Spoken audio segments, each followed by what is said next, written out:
Hoje nós vamos entrar no capítulo 2 da duração do trabalho constante na CLT, seção 1, disposição preliminar. Antes de ler o artigo propriamente dito, Maria, é importante a gente fazer um pequeno comentário sobre o porquê da CLT trazer um capítulo específico à duração do trabalho, tá? Pois bem, o artigo 57 da CLT, ele inaugura o capítulo referente à duração do trabalho, incluindo a análise de todos os intervalos, sendo atual reflexo juntamente com os dispositivos legais que o seguem da limitação temporal do trabalho estampada no artigo 7º, inciso 8 da Constituição.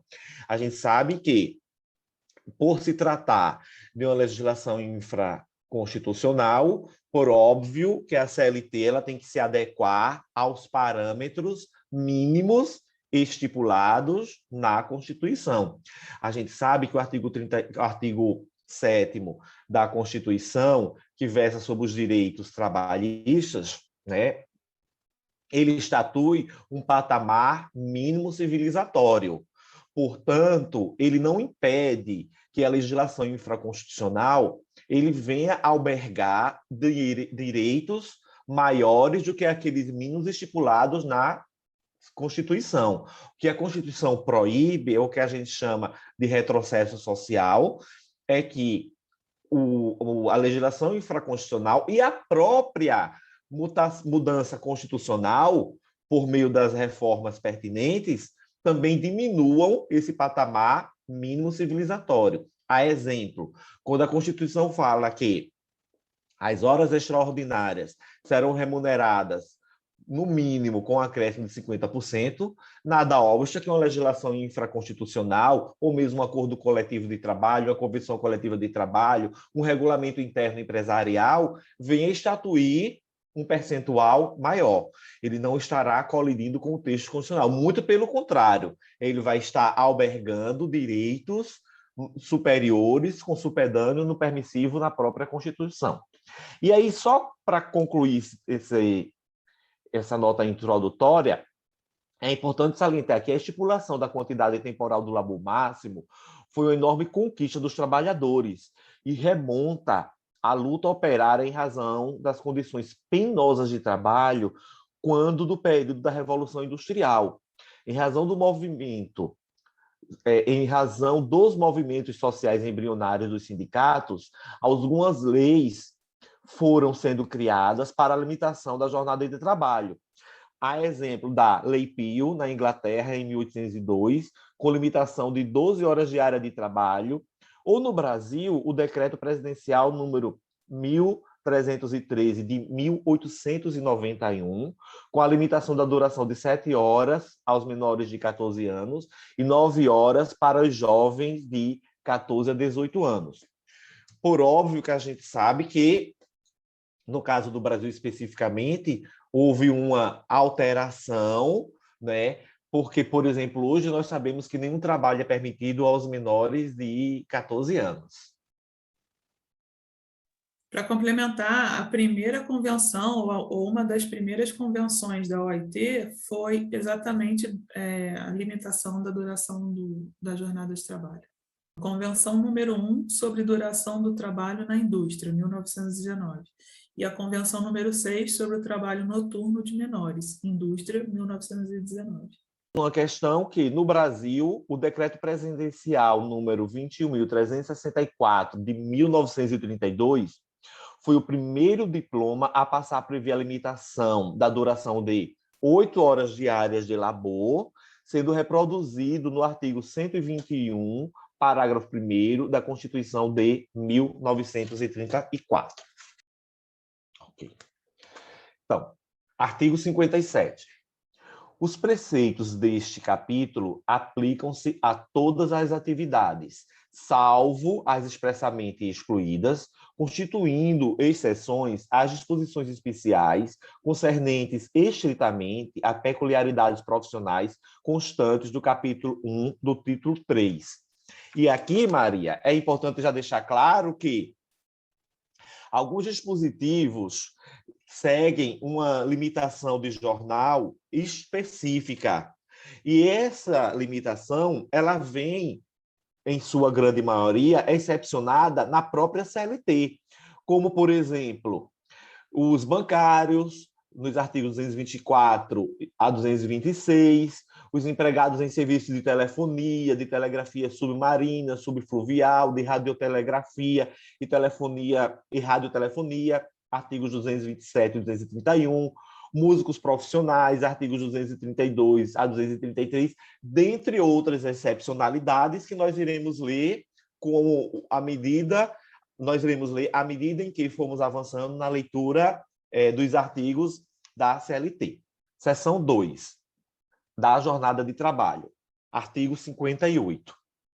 A duração normal do trabalho para os empregados em qualquer atividade privada não excederá de 8 horas diárias, desde que não seja fixado expressamente outro limite. Parágrafo 1º. Não serão descontadas nem computadas como jornada extraordinária as variações de horário no registro de ponto não excedentes de 5 minutos, observado o limite máximo de 10 minutos diários. Nós sabemos, Maria, que na redação anterior da CLT, esse período, esse excesso de tempo, quer na entrada, quer na saída do trabalho, se excedesse em sua totalidade 10 minutos, havia o cômputo, e como tal, extrapolando a jornada diária, era contado como hora extra. Hoje em dia, por expressa determinação legal, a CLT comunica que esses limites excedentes, eles não serão computados, mas ela ratifica que tem que observar o limite máximo de 10 horas diárias. Tem um detalhe, é isso que eu digo, a gente tem que ter muito cuidado ao analisar, porque, na verdade, realmente só conta quando computar o período que a gente chama de tempo à disposição do empregador, só vai começar a computar efetivamente quando o empregado chegar no seu posto de trabalho. Entretanto, uma vez chegando no seu posto de trabalho, essas variações não excedentes de 5 minutos, elas não serão computadas, tal qual afere esse parágrafo 1º do artigo 58. Porém, tem que observar o limite máximo de 10 minutos, tá? Porque o que é que eu vi muita gente comentando em lives, que agora não tinha mais essa questão de observar o limite de 10 minutos. E não é isso o que o texto da CLT diz. Ele diz claramente que, de fato, no parágrafo 1º no parágrafo 1º do artigo 58, ele diz que, efetivamente, não serão descontadas nem computadas como jornada extraordinária as variações de horário no registro de ponto não excedentes de 5 minutos, observado o limite máximo de 10 minutos diários. O que é que ele quer dizer? Ora, se você bateu o ponto 3 minutos antes, bateu o ponto na saída 2 minutos depois, no outro dia você bateu 5 minutos antes, no outro dia bateu 4 depois, até aí tudo bem, não vai ser computado. Entretanto, se você bateu de manhã 5 minutos antes e à tarde você bateu 6 minutos depois, quando eu somei, ultrapassou 10 minutos diários. Aí sim haverá o cômputo na jornada de trabalho. E aí é o que eu digo, a regra ela foi feita tanto para o bem quanto para o mal, se assim a gente pode falar. Porque ela diz que não serão computadas e nem descontadas. Ou seja, os pequenos atrasos entre 3 minutos, de 1 minuto a 5 minutos, na entrada e na saída, desde que somados não ultrapassem 10 minutos, também não serão descontados. Você vê que foi uma regra que visou proteger o empregador de um lado, no que tange a não estar pagando hora extra por esses pequenos minutos, e o empregado de outra banda, no que tange a pequenos atrasos. Parágrafo 2º. O tempo despedido pelo empregado desde a sua residência até a efetiva ocupação do posto de trabalho e para o seu retorno, caminhando ou por qualquer meio de transporte, inclusive o fornecido pelo empregador, não será computado na jornada de trabalho, por não ser tempo à disposição do empregador. E aqui, Maria, essa redação dada pela Lei 13.467 de 2017, né, a conhecida reforma trabalhista, ela acabou com as conhecidas horas em itinere no que tange ao trabalhador urbano. Essa, sim, colide, esse texto de lei colide frontalmente, eu prefiro dizer o contrário, que existe súmula que colide frontalmente com esse texto de lei, a exemplo da súmula 90 do TST, que trata das horas em itinere. Joelson, e aí, qual vai ser a aplicação? Bom, a gente sabe que a lei ela passa a viger em todo o território nacional na data de sua publicação ou obedecendo o período da vacatio legis que ela mesma trouxer. Ou no silêncio, período de vacatio legis constante na Lei de Introdução às Normas de Direito Brasileiro. Daí o que é que acontece? Para os contratos de emprego que vigiam antes da entrada na lei, até a entrada da lei, aplica-se o que vigia anteriormente. Então, com superdano, inclusive, na súmula 90 do TST. Após a entrada da lei, a gente tem que obedecer a lei que está vigorando em território nacional. Então, hoje, como é que é aplicado? É aplicado ao parágrafo 2º do artigo 58, que diz o quê? Que não existe horas in itinere no que toca ao trabalhador urbano, independentemente do meio de locomoção entre trabalho, residência, trabalho, inclusive se houver fornecimento do meio de locomoção pelo empregador. Então, vale a pena falar da súmula 429 do TST, que diz que considera-se à disposição do empregador, na forma do artigo 4º da CLT, o tempo necessário ao deslocamento do trabalhador entre a portaria da empresa e o local de trabalho, desde que supere o limite de 10 minutos diários. O TST fez essa súmula porque não existia nada nesse sentido, né? Não se era falado, mas a reforma trabalhista veio modificando esse entendimento e colocando que não se considera, como se não se considerasse tempo de exposição. Por quê? Só conta quando o empregado chega no seu posto de trabalho realmente. Então, quando fala caminhando ou por qualquer outro meio de transporte, é justamente para afrontar a súmula 429. Só para reforçar que, embora a reforma trabalhista tenha suprimido o pagamento das conhecidas horas em itinere, né, as súmulas do TST que tratam deste tema continuam vigentes. Assim, a gente tem que ter muito cuidado, o estudante do direito, o profissional do direito, mormente o concurseiro de direito, quando da formulação da questão, porque se a questão vier pedindo o entendimento assente no TST através da sua súmula de jurisprudência, né? Obviamente, aplicar-se-á o constante na súmula 90. Artigo 58A. Muito cuidado com esse artigo para a gente não confundir. Na legislação anterior, constante na CLT, as horas em itinere, o trabalho considerado regime parcial era aquele que não ultrapassasse 25 horas semanais, ok? Vamos esquecer isso. Hoje, a gente tem que observar duas questões. Considera-se trabalho em regime de tempo parcial aquele cuja duração não exceda a 30 horas semanais, sem a possibilidade de horas suplementares semanais, ou ainda aquele cuja duração não exceda a 26 horas semanais, com a possibilidade de acréscimo de até 6 horas suplementares semanais. Parágrafo 1º. O salário a ser pago aos empregados sob regime de tempo parcial será proporcional à sua jornada em relação aos empregados que cumprem, nas mesmas funções, tempo integral.